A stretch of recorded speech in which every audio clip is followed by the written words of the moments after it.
बच्चों, good morning viewers. आज सभी का मेरे क्लास सिलेबस गाइडेंस में स्वागत है। आज हमारा टॉपिक है क्लास 11th के आइसोटोप जो सेकेंड यूनिट का पढ़ाई है। Isotope, isobar, isotones and iso electronic. तो चलिए without any delay start our class. Isotope यानी इसको हिंदी में कहा जाता है समस्थानी। सम माने एक जैसा, स्थान माने एक ही जैसा स्थान में जो समानता दर्शाते हैं, उसको कहा जाता है आइसोटोप। तो इसका डेफिनेशन क्या होगा?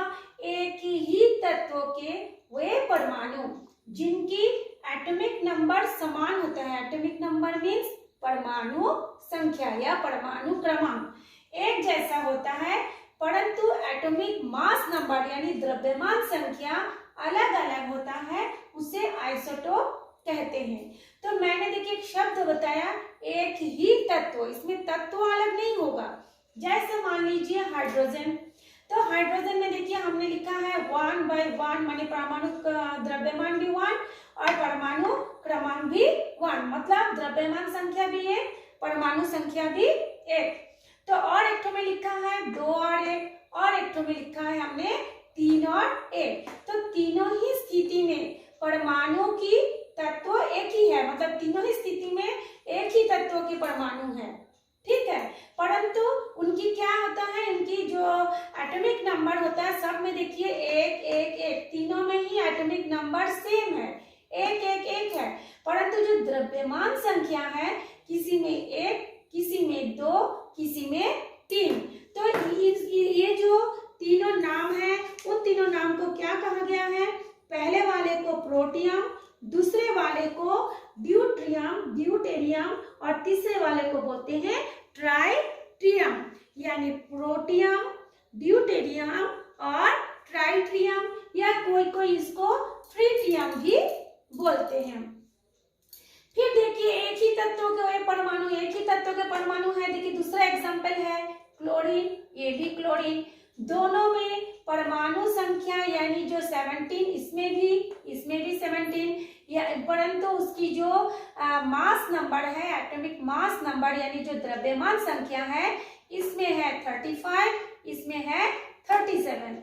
तो दोनों ही एग्जाम्पल से हमको ये क्लियर हो गया कि एक ही तत्व के वे परमाणु जिनका atomic number same but mass number is different is known as isotope. ठीक, ये हो गया। चलिए हम लोग नेक्स्ट टॉपिक पे चलते हैं। नेक्स्ट जो टॉपिक है हमारा आइसोबार, है ना। आइसोबार का मतलब होता है एक समान द्रव्यमान संख्या। इसका मतलब, इसका डेफिनेशन हम कैसे देंगे? इसमें था एक ही तत्व, लेकिन इसमें है विभिन्न तत्व, मतलब डिफरेंट एलिमेंट। तो विभिन्न तत्वों के वे परमाणु जिनकी द्रव्यमान संख्या यानी मास नंबर समान होता है, पर परमाणु संख्या एटॉमिक नंबर डिफरेंट होता है, अलग अलग होता है, समभारिक कहते हैं। सम से पता चलता है एक समान, भारिक से मतलब भार, एक समान क्या हो जाएगा यहाँ पे? एक समान भार हो जाता है। तो हम लोग एग्जाम्पल से समझते हैं। देखिए विभिन्न तत्व कौन कौन से हैं? एक हो गया आर्गन, एक अलग तत्व, कैल्शियम एक अलग तत्व, पोटेशियम एक अलग तत्व। ये तीनों ही तत्व अलग अलग है, लेकिन देखिए सब में इनकी द्रव्यमान संख्या समान। यानी देखिए इसमें भी 40, आर्गन में भी 40, कैल्शियम में भी 40 और पोटेशियम में भी 40 है, परंतु इनका जो परमाणु संख्या है अलग अलग है। आर्गन में है 18, कैल्शियम में है 20, पोटेशियम में है 19। तो इसमें देखिए तत्व सब अलग अलग है, परंतु उनकी जो द्रव्यमान संख्या है वो क्या है? सेम है। तो इसको कहा जाता है आपका आइसोबार। इसको क्या कहते हैं? आइसोबार। यस, अब हम लोग नेक्स्ट टॉपिक पे और चलते हैं। हमारा आइसोटोप हो गया, आइसोबार हो गया। अब हम आते हैं आइसोटोन। आइसोटोन का मतलब होता है, आइसो मतलब एक जैसा यानी समान, टोन का यहाँ पे मतलब हो गया न्यूट्रॉन। न्यूट्रॉन हम लोग जैसे लिखते हैं ना, तो एक जैसा न्यूट्रॉन उसको बोलते हैं आइसोटोन्स।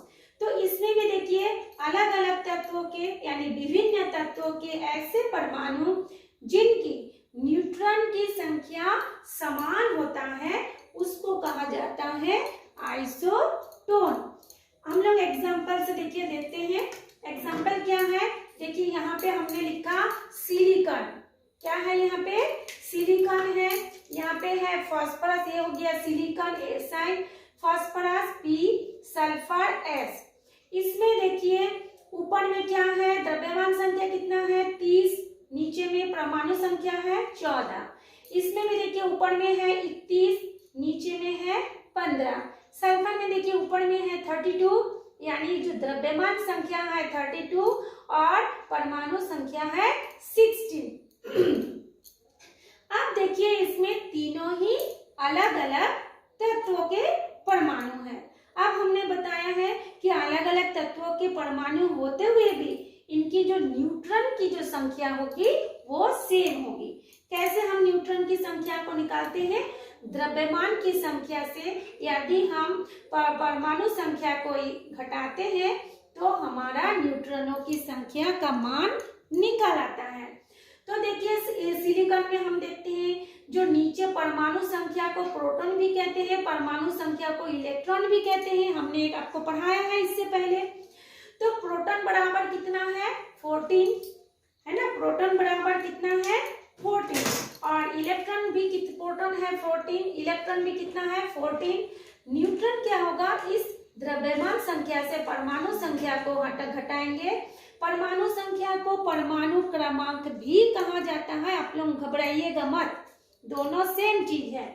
तो द्रव्यमान संख्या से जब हम लोग परमाणु संख्या यानी एटॉमिक नंबर को जब माइनस करते हैं तो हमारा न्यूट्रॉन का नंबर आ जाता है। तो 30 में से 14 को माइनस किए, कितना आ गया हमारा 16। ठीक, नेक्स्ट पे देखिए फास्फोरस में है 31, द्रव्यमान संख्या, परमाणु संख्या 15। तो इसमें प्रोटॉन कितना हो गया 15, इलेक्ट्रॉन कितना हो गया 15, न्यूट्रॉन कितना हो गया 31 में से 15 को हम घटाएंगे तो हमारा कितना आया 16।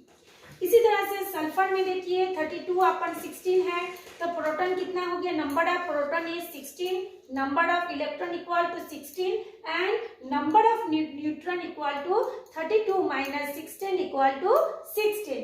तीनों ही स्थिति में तीनों ही क्या है, अलग अलग तत्व है। तीनों ही स्थिति में हम लोगों को न्यूट्रॉनों की संख्या देखिए सेम आया है, इसलिए हम लोग इसको बोलेंगे आइसोटोन, यानी अलग अलग तत्वों के परमाणु होते हुए भी इनकी न्यूट्रॉनों की संख्या सेम है। यस, आई थिंक आपको समझ में आ गया होगा। चलिए हम लोग एक और टॉपिक बचा है इसी में, आइसो इलेक्ट्रॉनिक, उसके बारे में हम बताते हैं। आइसो इलेक्ट्रॉनिक क्या है? आप देखिए ये है आइसो इलेक्ट्रॉनिक, हमने लिखे हैं, आप देख रहे हैं। आइसो इलेक्ट्रॉनिक में हमने देखिए लिखा है O2 माइनस F माइनस, ये इसका आवेश है, माइनस नहीं है, वो उसका ऋणात्मक आवेश है यानी नेगेटिव चार्ज है। फिर देखिए हमने लिखे हैं सोडियम प्लस Mg2 प्लस यानी मैग्नीशियम 2 प्लस। इसमें इसका डेफिनेशन होगा, जब अलग अलग आयन वाले तत्व रहेंगे तो उसका भी इलेक्ट्रॉनों की संख्या क्या होगी, सेम होगी।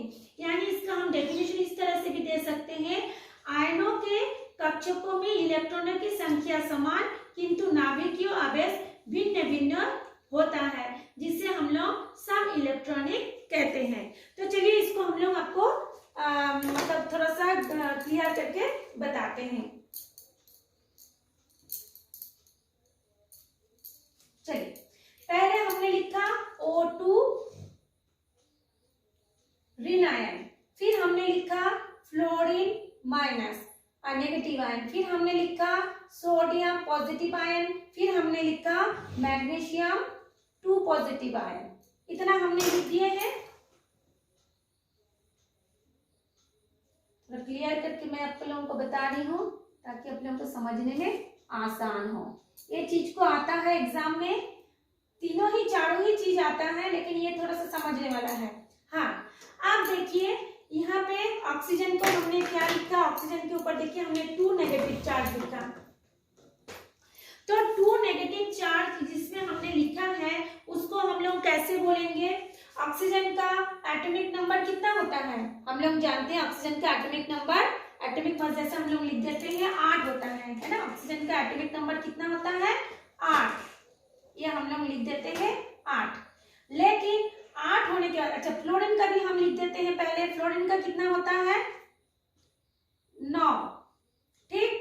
सोडियम का कितना होता है ये भी हम मिटा देते हैं एक चीज को समझने के लिए। फ्लोरीन का, सोडियम किधर लिखती हूँ, सोडियम का होता है 11 और मैग्नीशियम का होता है आपका 12।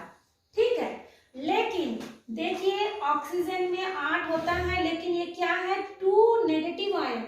नेगेटिव आयन कब होता है? जब कोई एटम इलेक्ट्रॉन को एक्सेप्ट करता है, ग्रहण करता है, तब उस पर नेगेटिव चार्ज लगता है।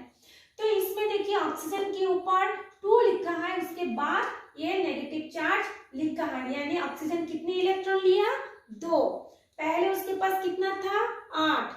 2 लिया तब उसमें नेगेटिव चार्ज आया। 2 लेने के बाद उसकी संख्या कितनी हो गई? 10 हो गई। हुआ है कि नहीं हुआ है?